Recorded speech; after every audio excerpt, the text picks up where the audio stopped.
And away we go. Welcome to the show. Glad to have you with us here today. I'm Sean Stiers. Vince D'Addario is in full Cubs regalia today. Well, maybe not full, but he's got his Cubs jersey on anyway. Well, I mean, you can't see the bottom half, obviously. Not that I have my Cubs pants on or anything, but this is about as jerseyed up as I'm going to get. You know what I mean? Like I'm not a big jersey guy, but you know, this is the World Series David Ross jersey, which was a gift to me by one of the parents of a kid I coached.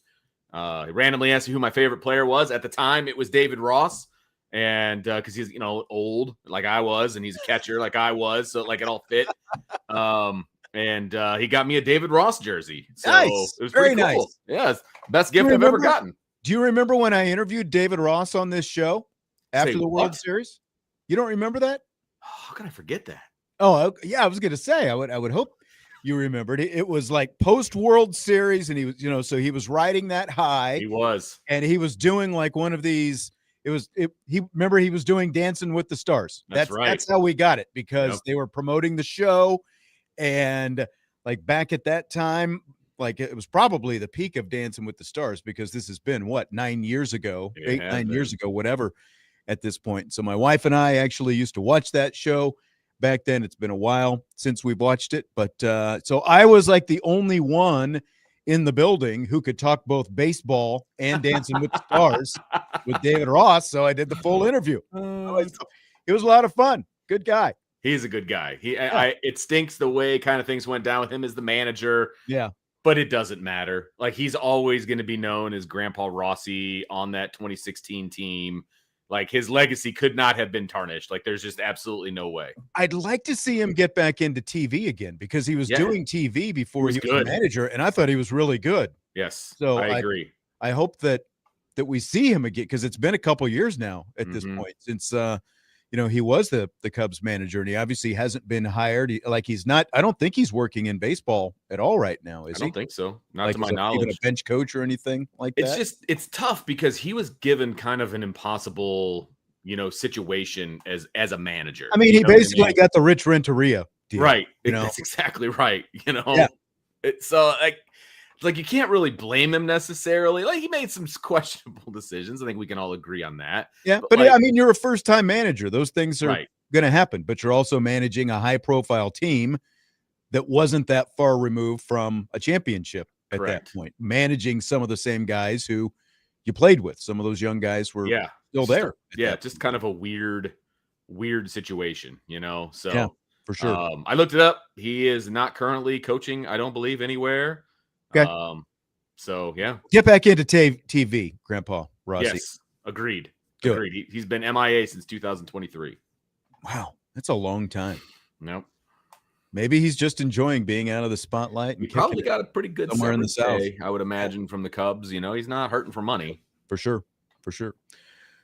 All right, well, we've got a lot to talk about on today's show. Vince will keep us updated on the baseball. It's a good thing Jesse's not here, because his eyes would just be right there.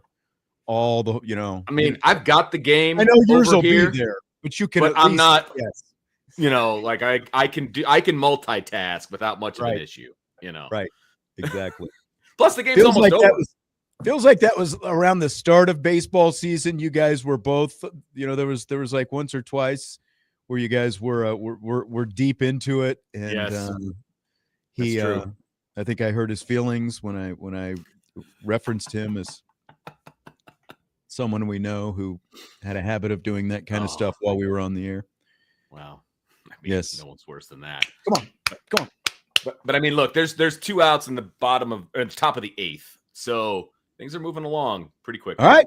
That's good. Zipping right along. Yep. Wake up the Echoes tonight after this show here on Sports Radio WSBT. From what I understand, a Notre Dame women's basketball flavor on that show tonight. So got that to look forward to later on this evening. Every Tuesday at 7 o'clock is when that comes your way here on Sports Radio WSBT. And I believe the Sports Radio WSBT app as well. Until I'm told otherwise, I'll say that. There you go. It's Shamrock Up, Shamrock Down. I don't think you've done this with me yet. saw the pregame, the outline. I was like, what is this? I did not know this was a thing. Yes. Oh, this is my first Tuesday in a while, apparently. Yeah, we've got Shamrocks all over the screen here on the Irish Breakdown YouTube platform and the Sports Radio WSBT platform. Shamrock Up, Shamrock Down. It's our weekly stock up, stock down check. Okay. And this, of course, coming out of the Arkansas game. So we go through a few different players and coaches, who's up, who's down, and all that kind of stuff. So let me just start you with this, Vince. Okay. The defense did improve this week. Agreed. Are you ready to give Chris Ash a Shamrock Up just yet? No, I'm actually nowhere near ready to give Chris Ash a Shamrock Up. How did I know? Yeah, I will give the players a Shamrock Up. Like, I think they're starting to kind of figure out what's being asked of them, and they're, but I don't know that they're being put in that much better of a situation. I just think they're playing better.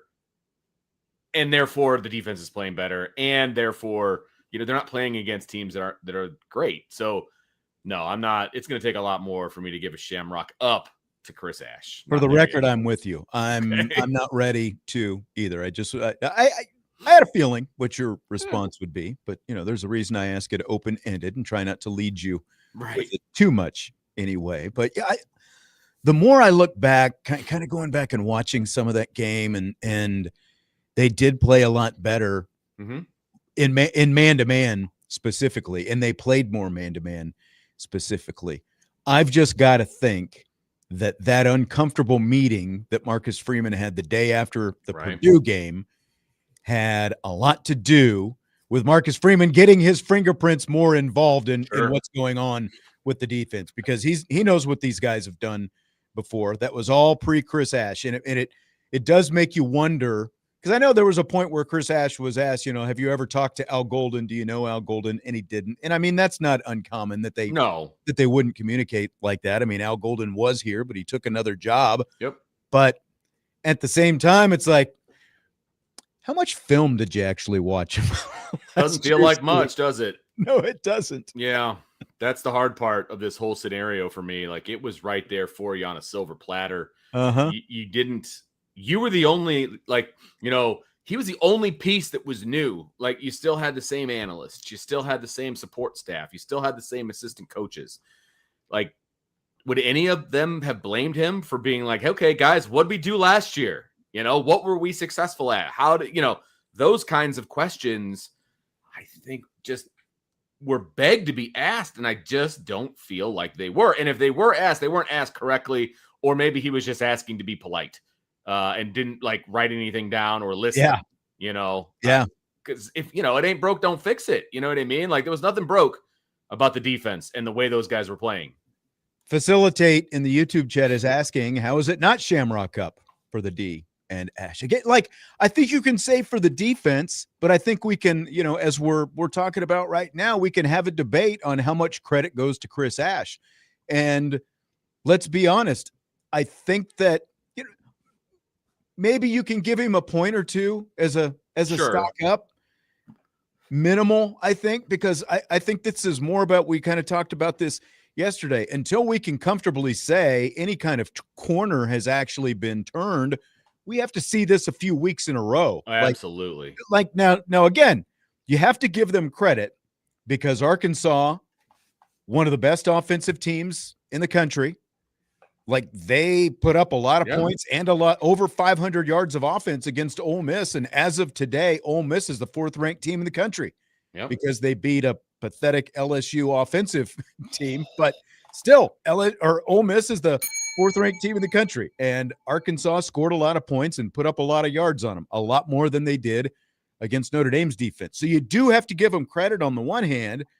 But again, like Indy Forever 72 is saying in the chat, zone play still less than stellar, to say the least. And we talked a lot about this yesterday. That's if you want to play as much zone as they want to play, you better cover better, because there were plenty of receivers, just like every quarterback so far, plenty of receivers running open. It's just that Kalen Green didn't necessarily hit every open receiver out there. So, it his decision-making impacts that. Now, also, if you can speed him up a little bit and make him make some bad decisions. I don't know that Notre Dame necessarily made him make a lot, but I will say, the biggest goal, I think, of their zone was more about limiting Taylon Green as much as possible, like as it was the coverage aspect of it, right? Well, like keeping him from getting out of the pocket and hitting more than one of those 54-yard runs.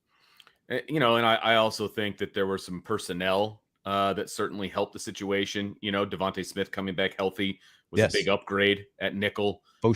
I think that having Tay Johnson back there is an upgrade at safety. So there are some personnel pieces that are part of this as well. And then if Leonard Moore ever comes back, that's also going to be yet another upgrade from a personnel standpoint, which is going to make the defense better.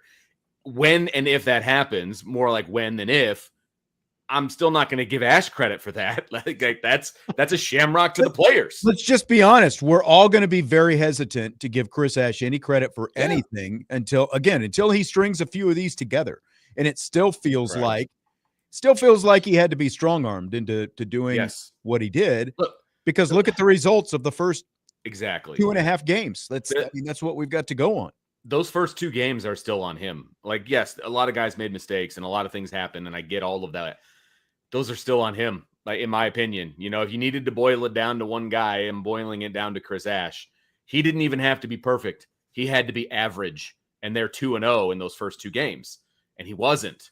And, he's got a lot of room to grow. I'll just say that. Yeah.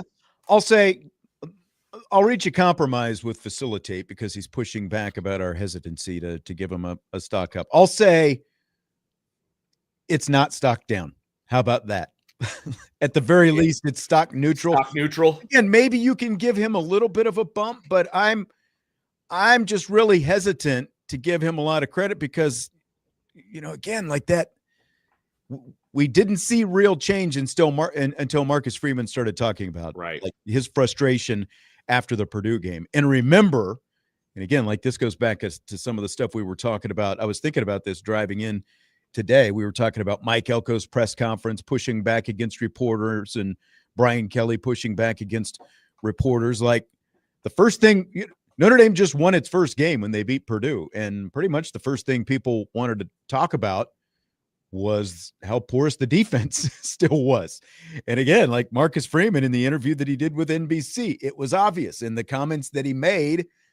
It was obvious in the postgame, the comments the next Monday, 2 days later, it was obvious. He talked about that uncomfortable meeting that they had to have. So I agree with what Joe M is saying in the chat. I think they simplified a lot of things, eliminated some things. And as we were talking about yesterday, guys who come from the NFL probably bring a little bit too much scheme and nuances and things like that with them when you can just, kind of cut it back, cut down and do just fine. That was a lesson that Al Golden had to learn. Yeah. But again, Chris Ash's defenses have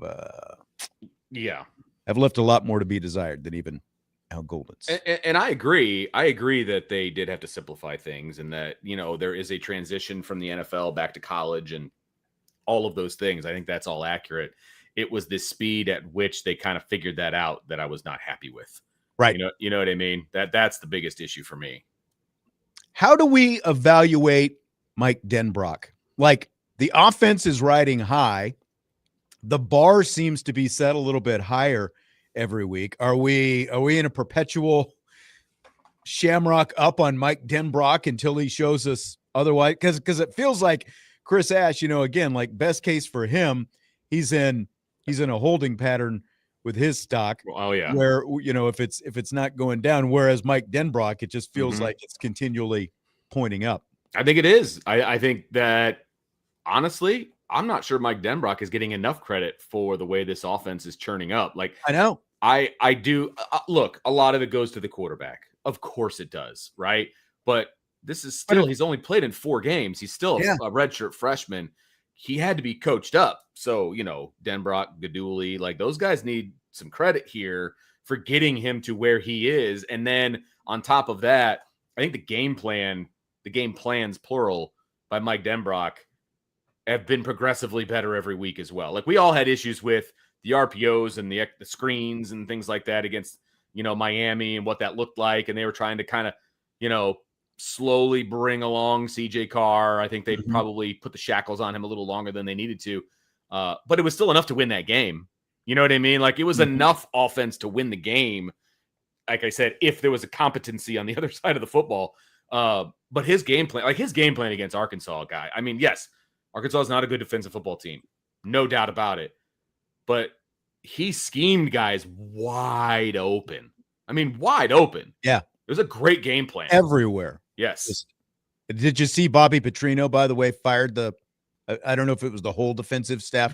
I know he fired the defensive coordinator, and I saw others on the defensive staff were all let go. So Bobby Petrino is in full-fledged, I want this job mode. Right. He is going all in to try to salvage some kind of season for Arkansas down there. But yeah, I mean, obviously not a good defense.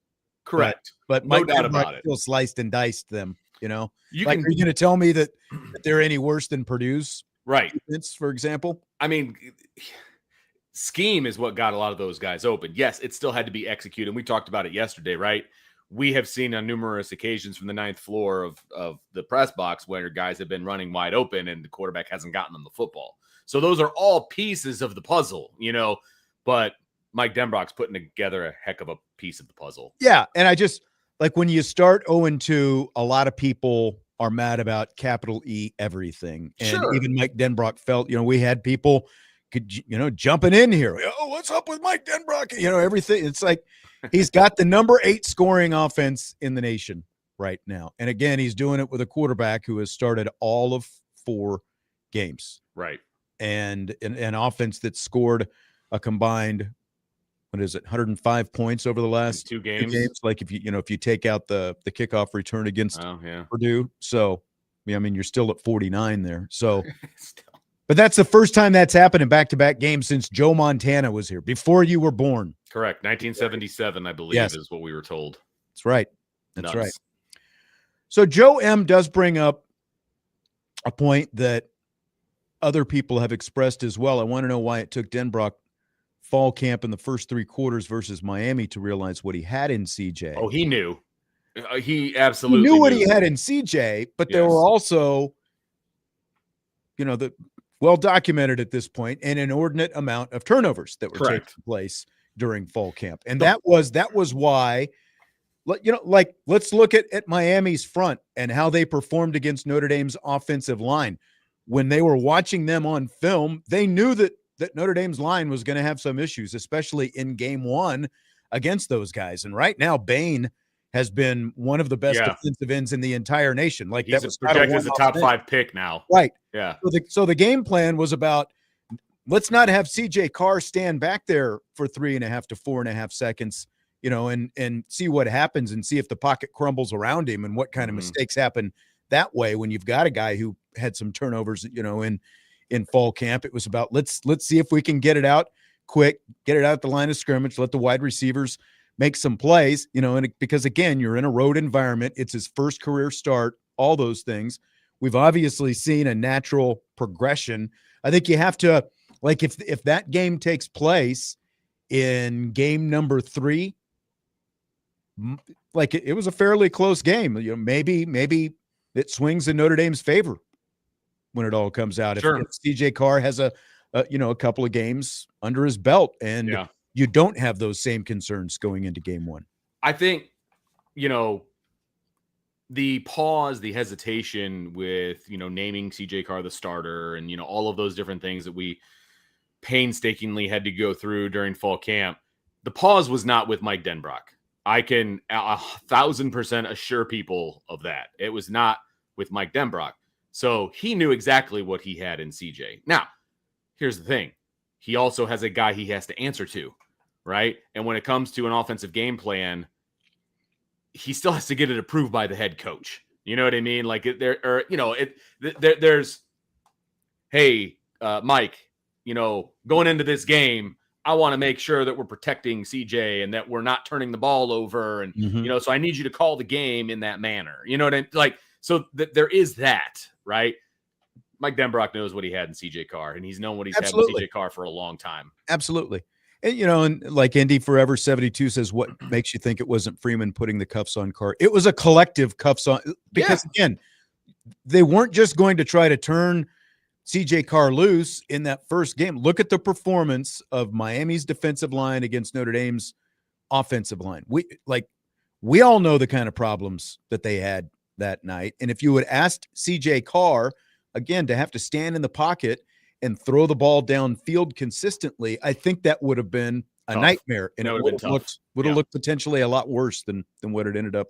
Miami's the best defense that Notre Dame has played this year so far. Yeah, I mean, they just have been, especially up front. So that you have to call a game with that in mind, so that your first-year starting quarterback isn't running for his life the entire time and then forced to make silly decisions. You know what I mean? So it was a very calculated RPO-based offense, which of course they started to get more away from as the season has progressed. They still have RPOs, but it's not the same kind of a situation. There's more dropbacks. There's more this, there's more that, because they have more faith in the offensive line. They're going to keep CJ Carr upright. Exactly. And look, the last two opponents, their defensive fronts haven't been anywhere close to what they saw against either Miami or Texas A&M. Yes, and 100%. They're not going to see that the rest of the season. So it's going to continue to look a lot more like what we've seen these last couple of games than what it was in the first couple of games. It's going to continue to look a lot more like that. And I think that, again, like we're going to see more growth off that. Oh, yeah. So, all right. Well, we've talked for a little more than almost 25 minutes, and we got two bullet points out of the way. Okay. That's right. Well, we'll talk more about whose stock rose against Arkansas, any stock downs. We'll do that after we take a break.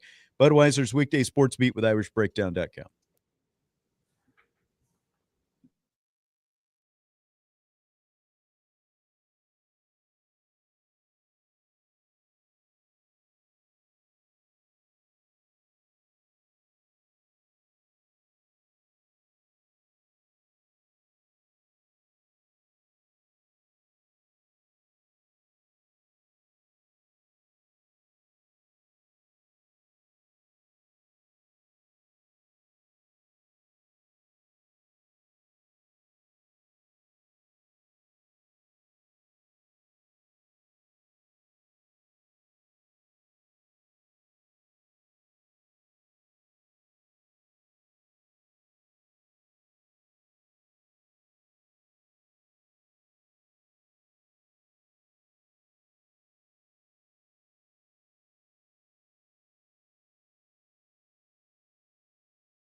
Budweiser's Weekday Sports Beat with IrishBreakdown.com continues. We're doing a little Shamrock Up, Shamrock Down, our weekly stock check of Notre Dame football. We've had we talked a couple stock ups.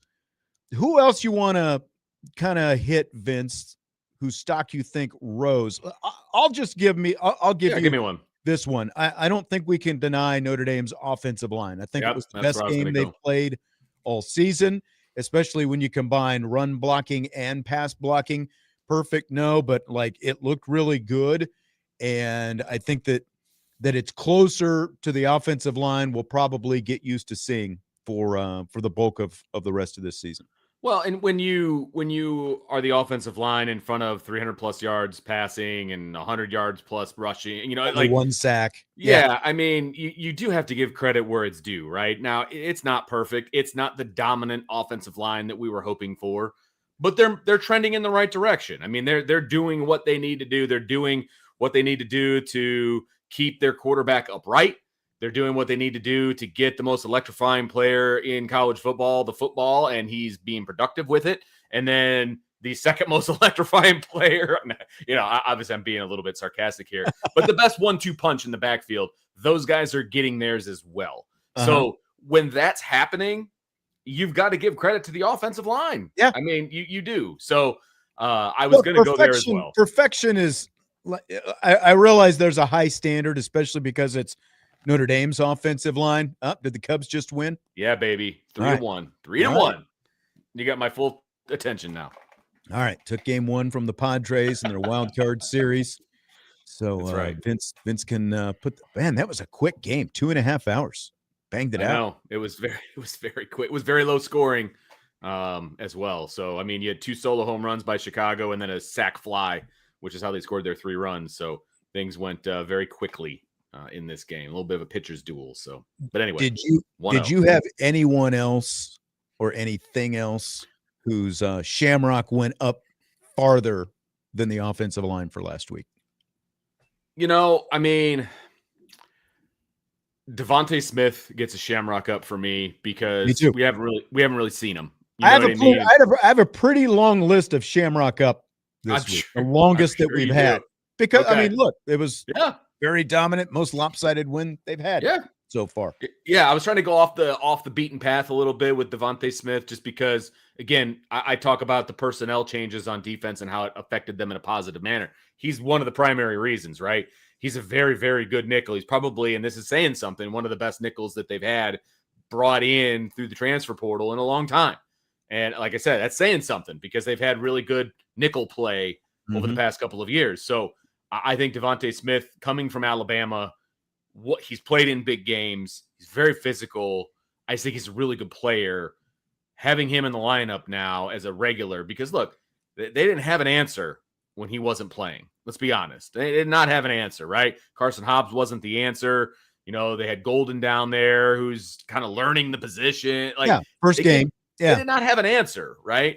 And I'm not saying anything negative about Golden because I think he's going to be amazing. No, right? But he literally, they moved him to the position on Monday and he started on Saturday. So, I mean, that's exactly my point. Yeah. They did not have an answer there. And now that Devontae Smith is healthy, they have an answer. And now they can cultivate some guys behind him. You know what I mean? So I asked Mike Mickens about him when we got to talk to him during camp. And like to your part about the physicality, he's only 5'11", but he plays to me much bigger than a 5'11". Sure, guy. Both his coverage and his obvious physicality with receivers and stuff like that. And so having him out for a couple of games was pretty significant. So having him healthy would be very significant as well. Having a healthy Leonard Moore would even add to that significance. Oh yeah. The last time they had everybody fully available was game 1 at Miami at this point, and everybody's been kind of banged up since then. I'm going to go with Christian Gray as a Shamrock up like that as well. I think it was probably his best coverage game of the season. And this is the question. I waited too long to stick my stupid hand up at the press conference. Yeah, I was going to say, you didn't ask any questions, did you? Yeah, because like some other stuff, and my mind started going to a couple different places, listening to a couple answers, and I'm like, and then I got it up, and I was basically maybe 5 minutes too late. But yeah. what happens when Leonard Moore does come back? Do they stick him right back at boundary, or do they leave Christian Gray at boundary? Because it sure appears that Gray has been more comfortable playing there than when he was on the field side, to me. It's a great question. No, that's a great question. You need to do whatever you need to do to make him comfortable, because when he's comfortable, he's really good. Yeah. And I know some of it is a crisis of confidence and, things of that nature. But when Christian Gray is on, Christian Gray is really on. And so they need to make sure that they're doing whatever they can to make him comfortable. And if that's a little bit of a position switch, then that's what it is, because Leonard Moore can play wherever you need him to play.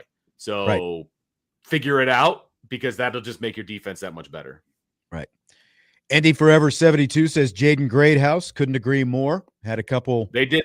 They went out of their way to try to get him the football, which they should have done a long time ago. Little slot fade action. I've been talking about the slot fade last week, and lo and behold, I texted Jesse. I do believe that was a slot fade on that little kind of acrobatic catch that Jaden Greathouse made over there. I mean, let those big receivers do it, man. They will bring it down for you. Greathouse looked really good, and hopefully they start feeding him a little bit more. I mean, if they can get him going, I mean, good grief. Like the wide receiving core. I mean, that's kind of a stock up, Shamrock Up for the receiving core as well as a whole, just because they're showing up game in and game out. You know what I mean? With Malachi Fields and Faison, and Greathouse hopefully starts to get on that train, and even Will Pauling getting a touchdown. You know what I mean? So he's starting to get more involved into the offense and things like that. And so, if you can go 4 deep at wide receiver, that's going to be a major headache for a lot of defensive coordinators. So rare is it that we can say that the wide receiving core is a stock up situation for Notre Dame, but I think we're in that. I think we're there. I think we're in that neighborhood. And if they could just stay there, this offense is going to be dangerous. Absolutely. Any other Shamrock ups that you want to hit? I think Tay Johnson coming in his first start officially. It was his first one, right? I think he played really well. I think he's just going to grow into that position. He's going to get more comfortable game in and game out.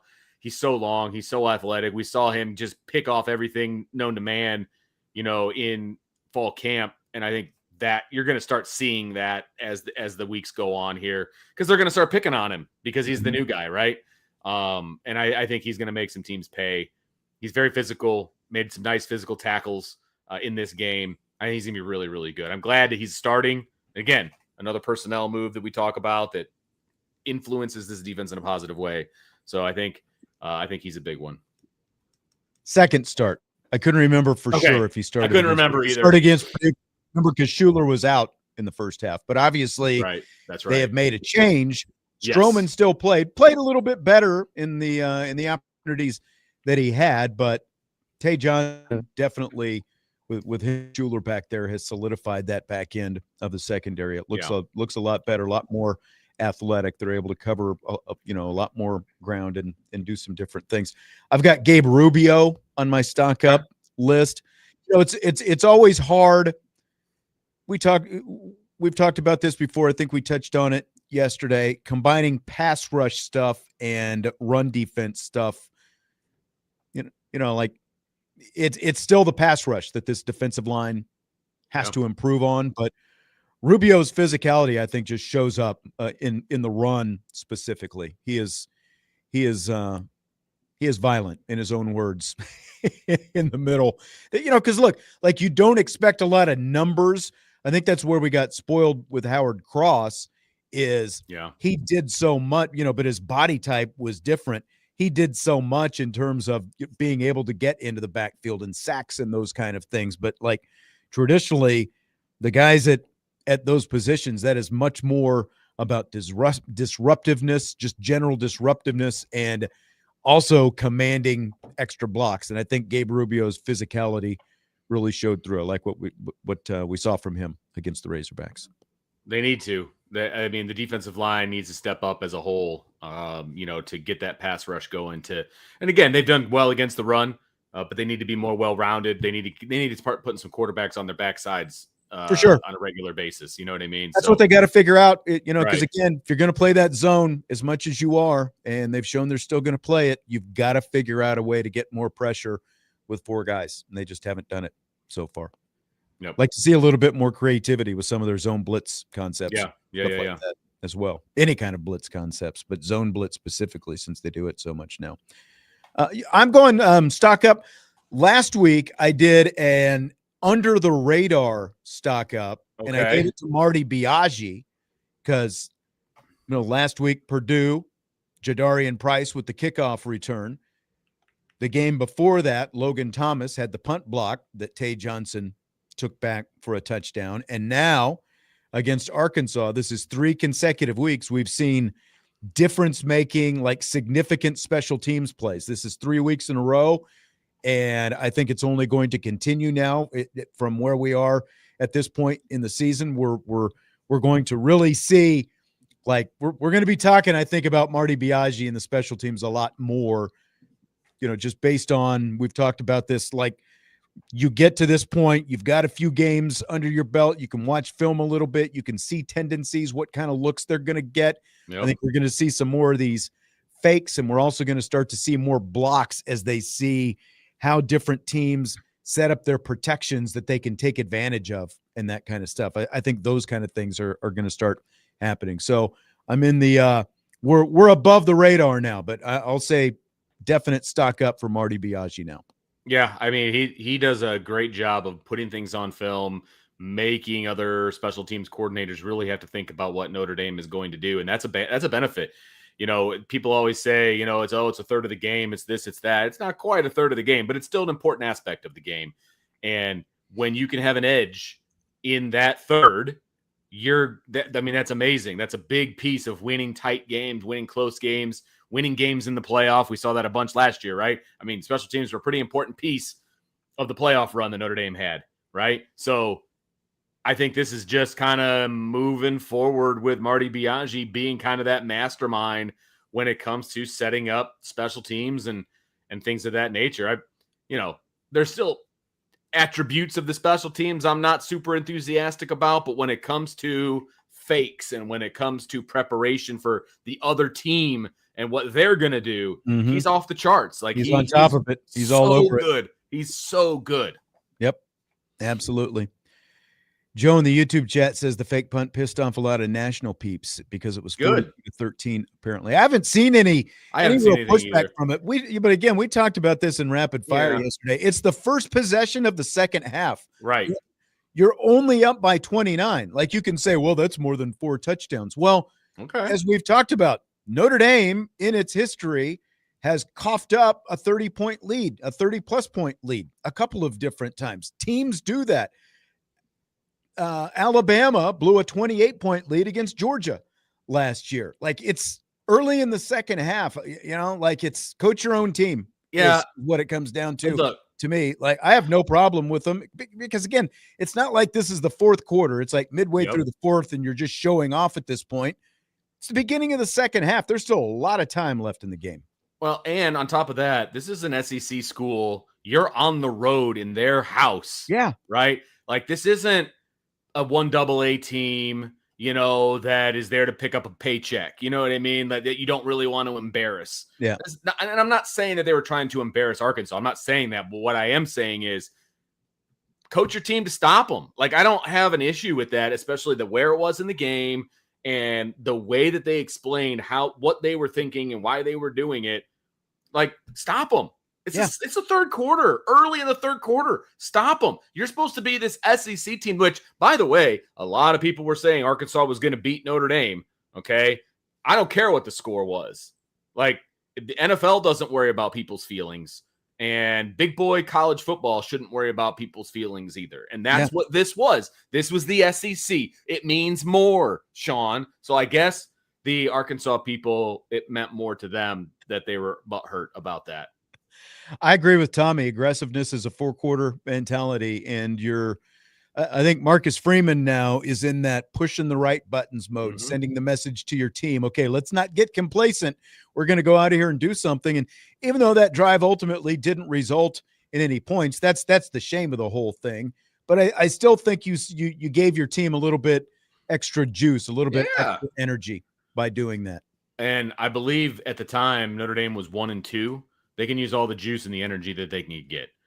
So I don't have an issue with that in any way. Yeah, Garuk 74. I tend to agree. Bigger problem with the play calling after the fake. You can't run that amazing fake punt and then not get any points out of it. I completely agree with Garuk 74. You just the way that drive ended was very, very disappointing. Very disappointing because they had scored on the 6 previous drives. This would have been drive number 7, would have absolutely been the nail in the coffin. Game over, and they didn't score. We haven't done any Shamrock Downs. We'll take our final break of this hour. We'll hit some of the downs.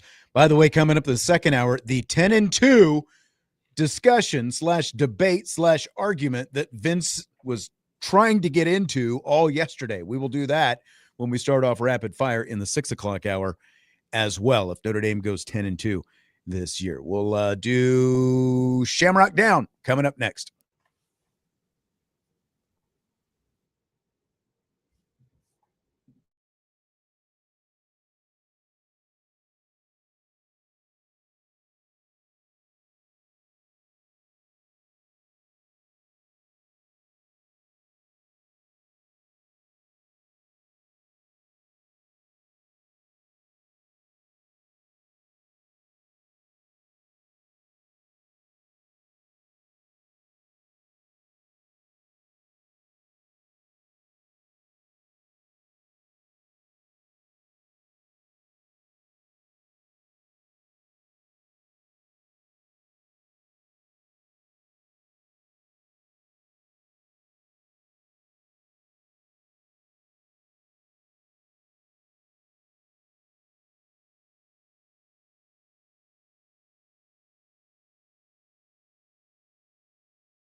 And we're back with Vince D'Addario, Sean Stiers, Budweiser's Weekday Sportsbeat with IrishBreakdown.com. Is there a little Irish in you there? I don't know. I don't know what I'm doing. That's okay. Seemed like the thing to do. We've been doing Shamrock Up, Shamrock Down, our weekly stock check of Notre Dame football. For all you baseball fans, the Cubs beat the Padres 3-1 this afternoon at Wrigley, so they win game one of their wild card series. The Tigers beat the Guards in Cleveland. The Guards. Well. So is that the nickname for them now? You've never heard them called the Guards before? I have not. They're the Indians. So okay. I'm one of those people. Yeah. All right. I'm one of those people. Scuba was on fire, man. 14 strikeouts. Wow. I didn't even see that. Yeah. I was out for a while, man. Yeah. Tore it up. Yes, he did. Red Sox and Yankees starting here in about 6 minutes, actually. Of course, they get the primetime spot because it's Red Sox. Yankees. Well, it's only 6 o'clock. It's not. Well, that's true. Is there a game? Is there a fourth game? Is there a game tonight? There is. I think there's one more game later on tonight as well. I'm almost positive there is. Let me see. Because I think there are 4 games today. Let me see. Yeah, Dodgers Reds at 9 o'clock tonight. That one's obviously in LA. In LA, yeah. Yep. Whew. We haven't done any Shamrock Downs. We've done all Shamrock Ups. So I mean, not a whole lot of downs, I think, coming out of the Arkansas game. Do you have any, though? I actually had a tough time coming up with some downs because I do think the team is trending upwards, right? And we talked enough about Chris Ash, so I'm not going to give him a down. We decided to give him a neutral, so I'm cool with that. So that's fine. James Rendell has not punted in quite some time, so is that so a down? Give him a down. I mean, that's the offense's fault. He threw a pretty weak block on that punt fake pass deal.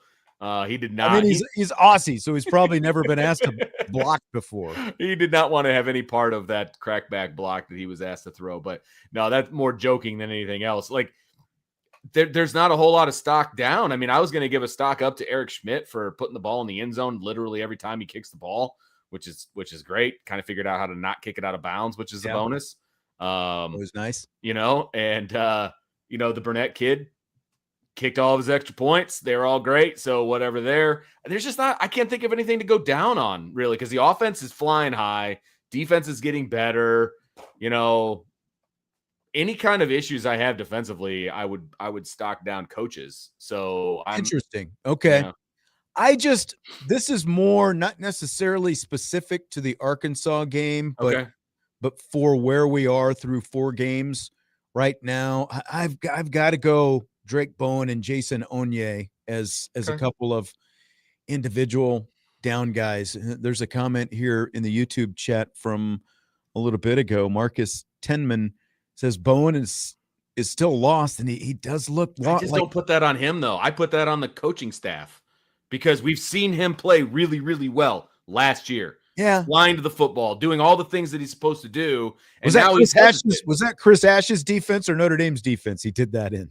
That's what I want to know. Exactly. That's my point. So, how come all of a sudden he's this hesitant, thinking too much linebacker? What happened? You know what I mean? So, I don't put that on him. I put that on the coaching staff. Okay. So what they're asking him to do, basically. Right. Whatever it is, he's either thinking too much or he feels like there's too much on his plate or, whatever the case may be, it is not putting him in the best position possible to be successful. That's where I'm at. I don't know if Carlos is being sarcastic with this or what his tone. He says, can't ask him to drop 12 yards in cover. I mean, they're asking him to drop a lot more than 12 yards in cover when they drop him into that deep third, in the middle of the field. And, we've seen it where they just keep dropping it over his head, essentially. And I do think that is still more about the scheme that it is Drake Bowen. But, right. A lot of expectations on him. And as of right, maybe it's a fair point because when you look at the fact he, as well as Jalen Stroman and Adon Schuler are tied for the team lead with 19 tackles each right now. So 2 of your top 3 tacklers are safeties. And what do what do we always say in football? When your safeties are your top tacklers, agreed. There's an issue someplace. And they're among 2 of the 3 top tacklers right now, 2 safeties. And one of them, Schuler, obviously missed half a game and actually almost, a full game, basically like 3/4 of a game, I guess, because of the targeting call, whatever, the exact amount of time came up being. But point is, he would have at least a couple more tackles if he didn't have to sit out because of the targeting. So, I mean, they've got Bowen's got to figure it out. Snaps of anybody on the defense behind Christian Gray right now. I say Onye as well because, look, once again, a lot of preseason hype on this guy. Marcus Freeman specifically talked him up, talking about the defensive, the interior defensive lineman coming into the season, and just hasn't been able to live up to it so far. Like, I think that you can make cases for Elijah Hughes and Gabe Rubio for sure, but Elijah Hughes in there as well as guys who have outplayed Onye in terms of the interior so far. I don't disagree with you. This is the 3rd year in a row that we were told that 47 is supposed to be somebody special, and that has not yet to occur. And I do put that more on the player than I do the coaching staff, to be perfectly honest with you, because again, as I mentioned with Bowen, we saw him be great last year, and now he's not great. We have yet to see, him be great. Onye be great. We have yet to see Onye be great. And he's been talked up 3 preseasons in a row. 3. And we're still sitting here kind of waiting for him to break out. So I do put that more on him than I do on the coaching staff. I agree. So again, not a lot of downs, and you hate to single guys out, but at the same time, like there are still certain guys who've got to pick up their level of play. There's no way around that, I think, right now. Oh, 100%. And I do think that the defense needs to continue on the upward swing, right? They need to continue to play better. They need to continue to kind of overcome the issues that they were plagued with the first 2.5 games. And we'll see what happens. If Notre Dame's defense repeats what they did against Arkansas this week against Boise State, going back to what we were talking about earlier, I'll give Chris Ash that stock up next week. Yeah. I don't know if Vince will, but if they duplicate it, if they hold a team to 17 points or fewer for the 2nd game in a row, I'd go stock up.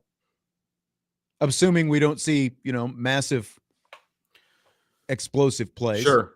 Well, Boise State's not a bad team. They're not your typical group of 5 team. Yeah. I mean, we're still going to be able to have the argument, well, who's responsible for the fact that the defense is improving? But he's still the defensive coordinator. Correct. And Marcus Freeman continues to back him. So if we're gonna knock him at some point, if they show that they can do it, I think we've got to give him credit as well. Right.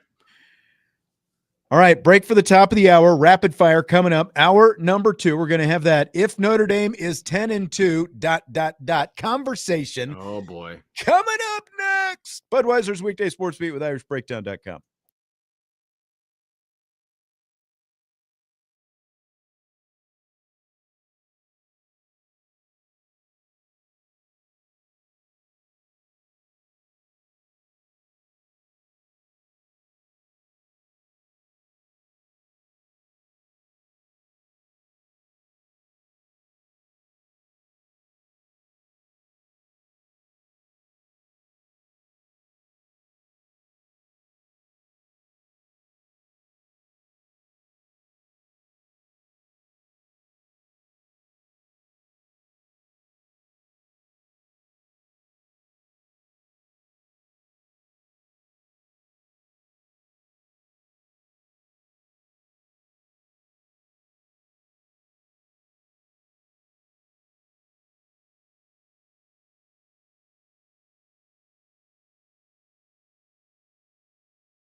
Hour number 2 of Budweiser's Weekday Sports Beat with IrishBreakdown.com, and that can mean only one thing. Vince, are you ready for rapid fire?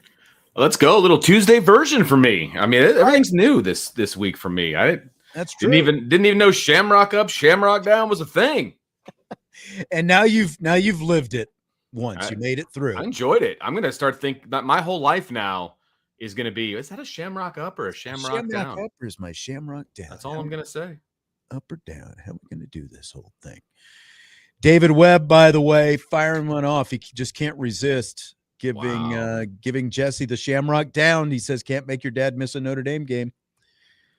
Big event, Canton, Ohio. Yeah. Near the Pro Football Hall of Fame, the nuptials, Jesse and Naomi this weekend. I know. It is a bit of a Shamrock Down, but at the same time, you only get married once, and it's true. You know, I can't fault the kid because I'm guessing he didn't make the decision. So I'll just leave it at that. And I don't even know Naomi. I just know how marriage works. So that's exactly right. That is exactly right. And have I mentioned to you this booklet that they sent out to everyone? You've mentioned it, but I have yet to see it. It is. Oh, that's right. I forgot to bring it too. It's like at least 8 pages long of like everything. There's a map. There's a full itinerary. Wow. Like hourly, how things are laid out. Yes, it is very serious business. So it is what it is. Jesse will be here tomorrow, so you can give him your parting shots. There have been some questions about what happens Thursday and Friday. And this is unique because somebody's got to be in there pushing the buttons and everything. And that's not going to happen. And there will be what I've been told is we won't have Sportsbeat Thursday and Friday. So there'll be like some kind of network programming. Yeah, national stuff. By the way, I forgot to mention because we got so busy with our Shamrocks up and down. I should mention this right now. Of course, Notre Dame and Boise State, 3:30 Saturday, Notre Dame Stadium. And that means an 11 a.m. game day show live from the Linebacker this Saturday with Tim, Jim, Eric, and Tyler. They will all be there before the Irish take on the Broncos, 11 to 2:30. Their guest this week, pretty good lineup, former Notre Dame wide receivers Javen Hunter, Malcolm Johnson, and former All-American defensive back Bobby Taylor as well. So that is this Saturday, 11 a.m., live from the Linebacker and right here, Sports Radio WSBT and the Sports Radio WSBT app. Randolph says, go Irish. Thank you very much for the super chat, sir, in the YouTube. Appreciate that. Vince, let's do some rapid fire. All right. We're going to ruffle some feathers here. Yeah, promo stuff out of the way. You wanted to talk about this yesterday, so here it is. Here we go. It took all of 10 seconds, I think, maybe if that, after Notre Dame's win over Arkansas for the 10-2 arguments about the Fighting Irish to begin. So my first question about this whole 10-2 conversation is, do we really want to do this? Like, do we have to start now? We don't. Do we want to do this for the rest of the season at this point? No, I don't think. I think, okay, we can touch on it now, but I don't think it's something that we need to revisit every week because my stance is not going to change. So there's really no point in revisiting it. I'm very, very certain about how things are going to go if Notre Dame is 10-2. So that's where I'm at. And I'm the son of Ang says, of course we do. We just, yes. I just like, can they at least get above 500 first? Can they get above 500 before we even start going down this road? Because look, I think the best thing you said all of last year after they lost to Northern Illinois was, we're not talking about playoffs. Right. Like we're putting the kibosh on playoff talk. That 100% accurate. And we as media members, we can have that conversation, obviously, but that is not a conversation that needs to happen at Notre Dame in any way, shape, or form. Right. Like it is a week to week thing, 100%. Because if you blow it 1 week, like it doesn't matter. Like the conversation is moot. So this is a week to week situation. If you're on the team, again, like they've got a dicey enough defense that, okay, we've seen it one game, got to see it more than one game before we even feel any kind of confidence about that. But I mean, the whole thing felt inevitable, but it also feels just very premature to me because, again, we've seen one solid defensive performance. Right. And, like there's 2 months left in the season at this point. So I haven't even put a sweatshirt on yet. It's 80 degrees outside today. Can the weather at least change before we start doing this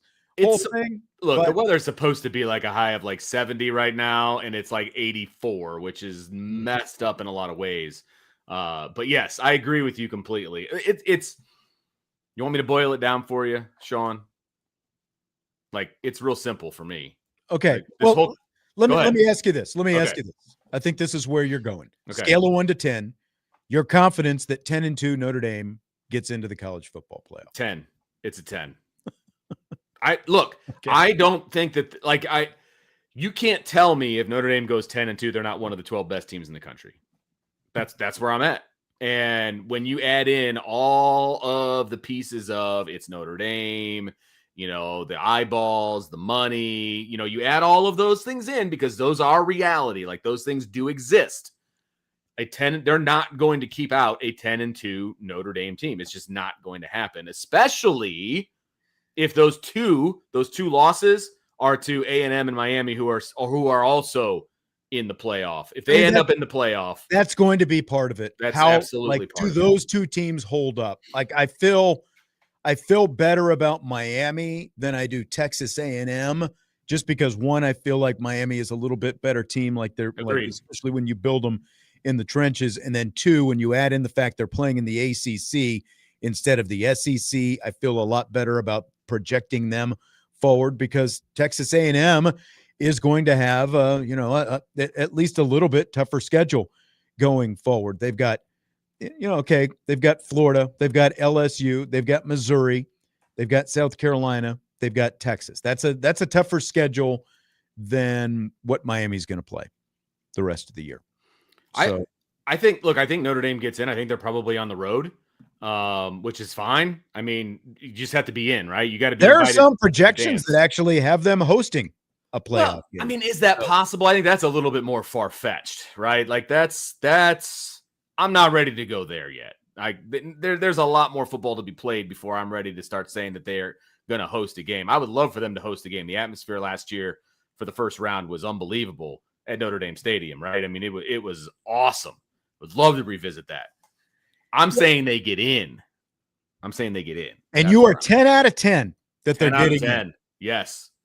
10 out of 10. I don't think the playoff committee is probably sitting in that room going, what's good for TV ratings? If I think we need to make sure that we include Notre Dame. I would disagree with that. I would say that that's absolutely. You think they're actually absolutely 1,000%. Yes, 1,000%. No, that is not. No, I disagree. Oh, I know you disagree. It's all about money. The whole thing. They don't care who wins the national championship. They just want to make money. Can you imagine if it got out that the playoff committee was sitting in the room talking about TV ratings as opposed to who's actually the best? I didn't say as opposed to. I'm saying that could be a part of the equation that could pick Notre Dame over somebody else. If everything else is equal, they'll take Notre Dame. Absolutely. 100%. I would really like to see Indiana with a couple of losses and see. They would take Notre Dame over IU in a hot second because they're about to get blown out in Oregon. Right. Notre Dame does not have a blowout loss on their schedule.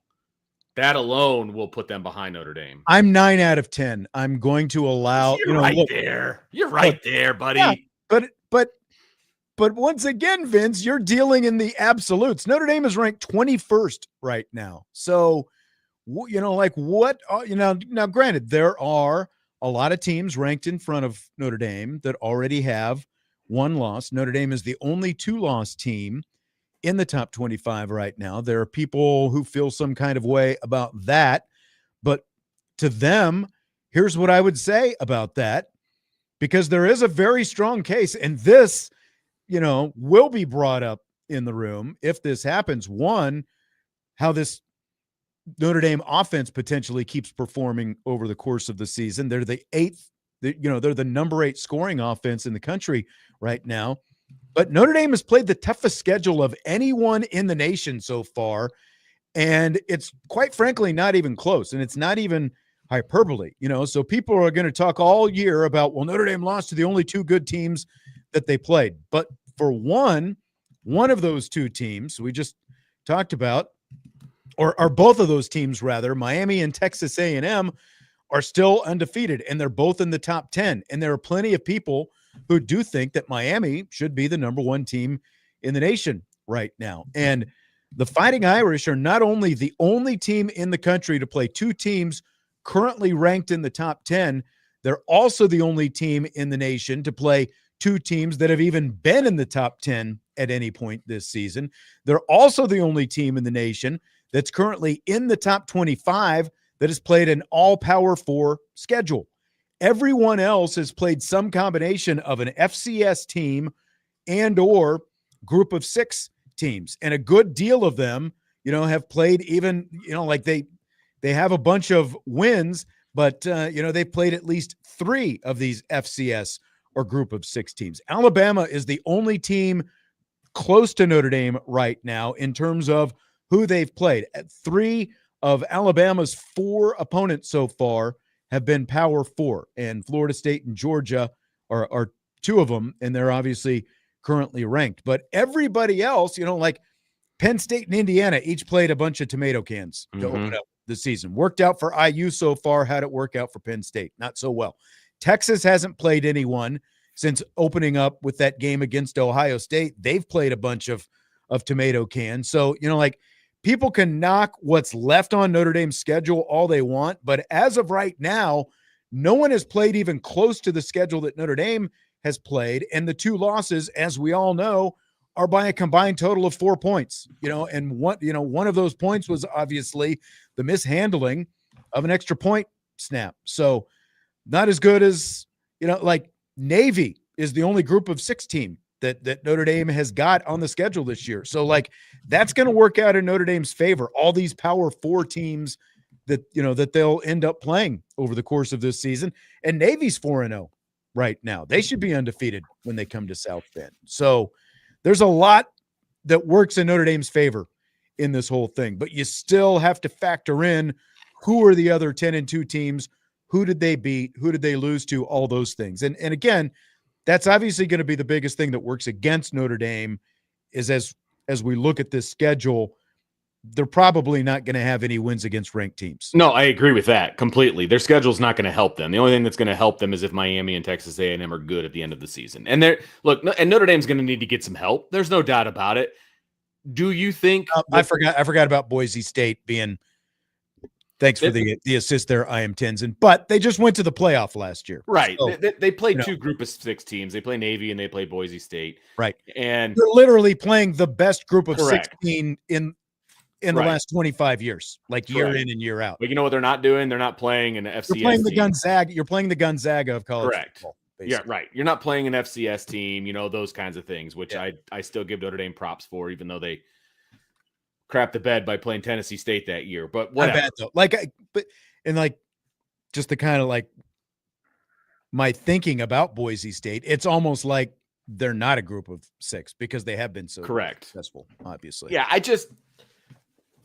there's going to be arguments, obviously, as the season winds down, because there's going to be an SEC team, there's going to be a Big Ten team, and then there's going to be Notre Dame, and there's going to be a discussion as to who belongs in the playoff. Like, that's going to happen, right?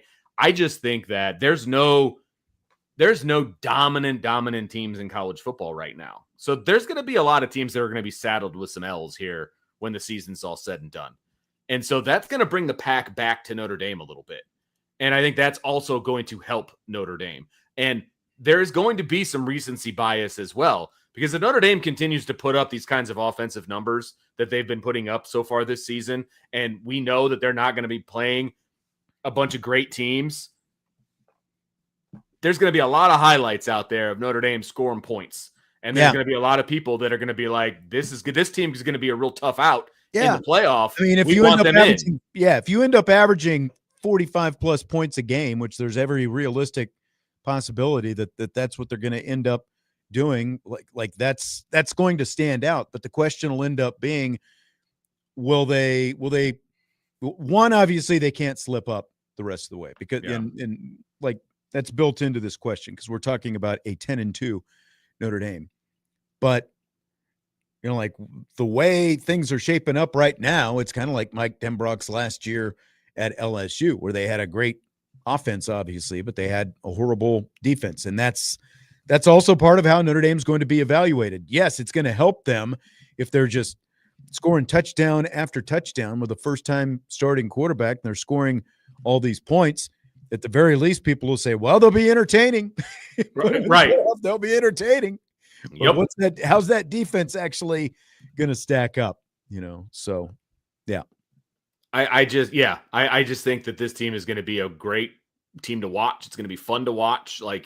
And that's going to play into it. You know what I mean? Like, they're not going to slog out a bunch of wins here, for the rest of the season. It's going to be fireworks. You know what I mean? The committee can say whatever it wants. They like offense. They like fireworks. They like those kinds of things. And they like gold helmets. And the committee has always been very fair, if not biased, towards Notre Dame when it comes to selecting them for the playoff. Okay? USC or I am Tenzin, I am the son of Ang says USC will be ranked as long as they're 8-4 or better. I don't know about that. Because they also play Oregon in their second to the last game of the season. And if they get the snot kicked out of them by Oregon, like even if they are ranked at that point, which I'm not really sure they will be, they got an interesting matchup. Not this week. They've got to bye this weekend, but they play Michigan next weekend, the week before coming to Notre Dame. And then they go to Nebraska, which I think is a sneaky game for them. And there's a lot of opportunities for you. Even with 3 losses, if Oregon just beats the brakes off USC, which I think could happen because I think that they're just a lot better than USC, I'm not convinced that they'll be ranked by any means at the end of the year. I need Oregon to beat the brakes off of IU first. It's one step at a time here, Sean. Okay. So, but yeah, there's some sneaky games in here for USC. Obviously they got a bye week this week. Michigan is not going to be an easy out. They're going to be easier than some other teams, obviously, but they're not an easy out. Iowa might not be an easy out, but again, they host Iowa. Going to Nebraska, like you said, is going to be tough. Look, an 8-4, if they're 8-4, that means they've got losses to Illinois, Notre Dame, Oregon, and somebody else. You will not be ranked at that point if you lose those games. That is either Michigan or Nebraska. Most likely. Not going to happen. So they need to be 9-3, and maybe they're ranked in the 20s. Just because the Big Ten itself will prop them up a little bit. Facilitate in the YouTube chat says they lost by like 2 points on the road. Yeah, they also lost to a team that got the butts handed to them by IU the week before. Thank you. That's what I was getting ready to say. Yeah. Yes. Did you see Indiana score 63 points against that same team that beat USC? Yeah, Illinois is not the juggernaut that people think that they are. So the USC had no business losing that game. They were just too busy. Honestly, one of the bigger disappointments of this first-year scheduling agreement, or not a scheduling agreement, the first couple of years of USC being in the Big Ten is they haven't played Indiana yet. With like the rise of Indiana, I'd like to see Indiana and USC play once or twice, but it hasn't happened yet. I always want USC to lose, so it doesn't matter who they play. Obviously, it would be nice for them to be ranked, and it'll help Notre Dame and blah, blah, blah, blah, blah. But again, if they have 3 losses, they'll be lucky to be ranked. I agree. I think 3 losses, they're not going to be ranked. There's just not enough meat on the bone, I think, for USC to get any real traction. Barring – beating Notre Dame is going to be their best chance at 100%. And to people's points in the chat, I just want to make sure I put this out there. If Notre Dame loses another game, there is no chance they make the playoff. Correct. Zero. The whole conversation was about if Notre Dame is 10-2. Correct. Lose another game and you're not going to the playoffs. No. At 9-3. That is not a conversation we're even because as much as Vince thinks that going 10-2 is a guarantee, I do still think that there is a lot of a lot of question about that because I think you're going to have a lot of teams going down to around 15 or 16. They're going to be in that 2-loss conversation. And you're also going to have some 3-loss teams in the SEC. Oh, And yeah. just like the argument with Indiana last year, Notre Dame is going to be part of that conversation as well if they end up with a 10-2 record. There's no doubt people will manufacture those arguments. I have no doubt in my mind. It's going to be a fun argument to have as we roll through November for sure. But again, Notre Dame has to take care of business. They got to win, and they got to win big. And that is the key here. They can't be squeaking by teams. They got to win convincingly because those 10 wins have to be big wins. So I got to get into this break here because we got another one to get after this. We've got more Rapid Fire coming up. Budweiser's Weekday Sports Beat and Rapid Fire with IrishBreakdown.com.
We continue Budweiser's Weekday Sportsbeat with IrishBreakdown.com and Rapid Fire, along with Vince D'Addario.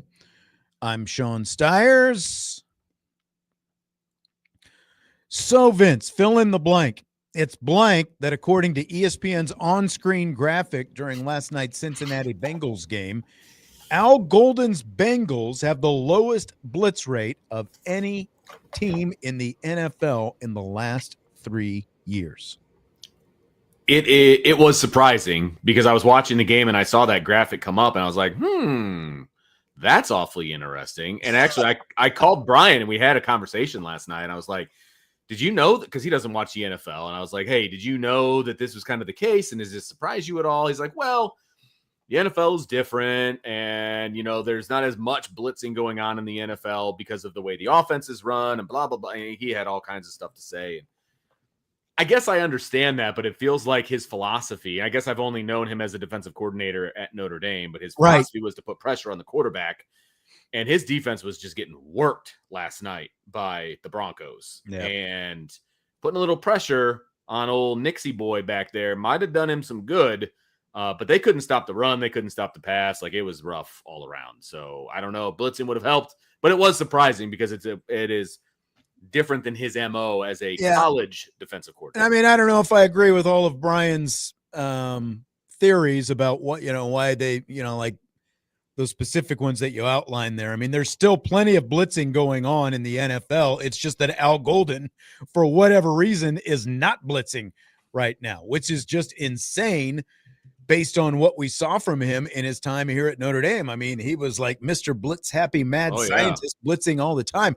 What I wonder, as you compare it from that he did at Notre Dame to the lack of blitzing right now, is in college, you can take by blitzing that much, by bringing exotic pressures from all different places, disguising blitzes, you can take advantage of much less experienced, not as good caliber quarterbacks in college compared to in the NFL. Like, you can seriously take advantage of young, inexperienced quarterbacks in college in a way that you can't do it in the NFL. So, like, I wonder if that has something to do with it. But again, this is not just, like, he's not blitzing as much. He is the least blitzing defensive coordinator in the last 3 years in the NFL, like his team specifically. So that's not saying that other teams in the NFL aren't blitzing. It's just that Al Golden's Cincinnati Bengals are not blitzing anyone right now. Man. And they're not, it's not like we don't blitz because we don't need to. They need to do something. It's the first time I've watched the Bengals play, and I was not impressed. No, I mean, their bigger issue is the fact that they don't have Joe Burrow right now. But it's also amazing to me that you've got Jamar Chase and you've got T. Higgins, and Jake Browning has no idea how to get the ball to two of the best wide receivers in the NFL. Maybe the best wide receiver tandem in the NFL. That's what's the bigger head scratcher to me as far as the Bengals go, when you've got two of the best receivers that there are.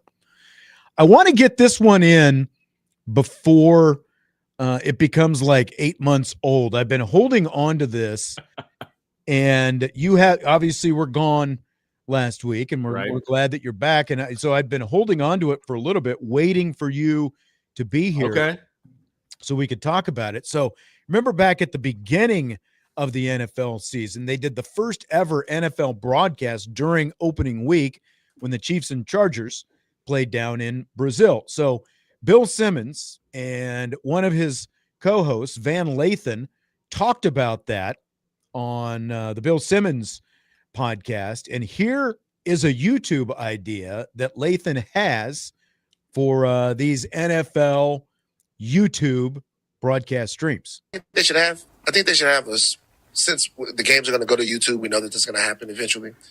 They should have it where you can call the game on YouTube, like you and your friends. Oh, alternate stream. From your house, and then people can watch you call the game. The NFL should have a system where they let you call the game. I think all this stuff's coming. And then I actually think we're going to have all this in 10 years. People can watch. They can go, oh, I want to go watch Van and Jomi call the game. and then me and Jomi call the whole game, and then we build subscribers based upon us as a little unit calling football games.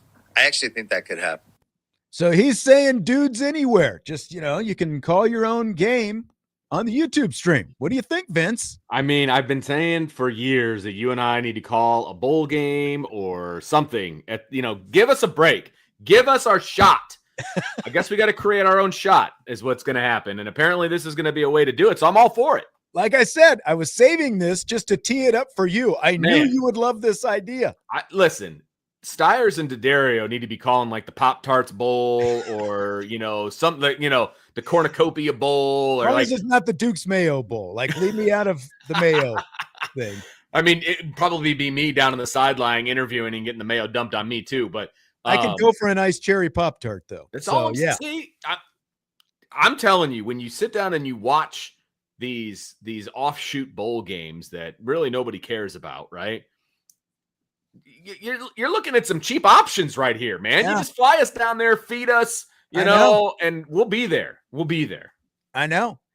And there's all these alternate streams, obviously. Well, not all of them, but the Manning cast is the most famous one. But I think the YouTube thing, because it's YouTube, and I mean, look, we're doing our show on YouTube. We've been doing Irish Breakdown does a million shows on YouTube. It's, so like there's more than just traditional media these days. And I think that that was like when I heard that, my antennas went up. You were honestly the first person I thought of as soon as I heard Van Lathan say that. I'm like, all right, I gotta throw this to Vince. But it is the perfect idea. All in. Get the licensing worked out. And I think it would be, because again, like to the point of his whole deal, you build your following. It's like, we're going to do this game this week. We're going to do that game next week. I think it's the perfect idea. I think there's a lot of Notre Dame fans that would tune in to listen to us call a game as opposed to some other people. I'm just saying. I'm just throwing it out there. You may be blowing your head up there a little bit. I don't know. I might be. I may be. And if my wife ever heard this, she would be admonishing me left and right. But taking friends and family out of that. I mean, I'm just saying. No, she would be against it. She'd be like, "You're an idiot. You nobody's gonna want to listen to you. That kind of thing." But just saying, we had a loyal following when we did games together. Yeah, I think you're right. Carlos says he thinks in 10 years, traditional media will be gone. Only thing holding it up is sports. It's going to take more than that. There's still a lot of money flowing through that traditional media. So, yes, there is. Lots of media channels. I would say I would put a shelf life of closer to at least 30 years on it. It obviously the landscape changes a little bit all the time. Like just when you think of 2025, think about 2008. Do you remember 2008? That was when a while back I made my forced exit from the other radio group that I used to work with. So like think of where we are now. Like if we had any of this stuff of it, like what we're using right now, any of these resources available to us back then would have been a lot different. Yeah, I think. I agree.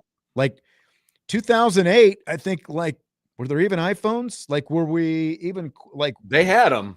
They were like early stage, like iPhone 1 or like YouTube was not what it is now. There was no YouTube Live there. I don't believe there was nothing along those lines. It's like if you wanted to talk about sports and have other people listen to you, it had to be on the radio. Like that was it, really. Right. Podcasting wasn't really a thing. None of the guys on the beat were doing podcasts. You know what I mean? Like they've all been kind of forced into that realm because we were still doing, because like with all the, my strings and like trying to put things together, we were still trying to do a traditional weekly, and it was, semi syndicated. We were on a few different stations, but it was more about the radio than the podcast aspect of it. And if I knew then what I know now, we obviously would have tried to build a more traditional podcast because again, like podcasting was still in its infancy. People were doing them, probably like Bill Simmons being, one of the first in terms of popular sportscasts. He was kind of in on the ground floor of that whole thing, but podcast was still in the very early stages at that point. Oh yeah. I remember when we were doing, well, I don't want to go down memory lane here, but I remember having to post Weekday Sportsbeat back when, we were all there together, having to post it on the podcasting site for WSBT, but it was just like to the app, you know what I mean? So it was like, and it seemed useless and worthless, and I don't know, didn't seem like a thing back then. A lot of different things, yeah. Like, so let's not post it on our website. Let's only send it to the app. And that's weird. Take our final time out. Back, we've got a couple more topics to go. We've also got Wake Up the Echoes coming up at 7 o'clock here tonight on Sports Radio WSBT. It's Weekday Sports Beat, Budweiser's Weekday Sports Beat with IrishBreakdown.com.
Budweiser's Weekday Sports Beat with IrishBreakdown.com winding down rapid fire. We've got about 5 minutes or so to go here. We've got Wake Up the Echoes coming up right around 7 o'clock here on WSBT. A little women's basketball, Notre Dame women's basketball flavor.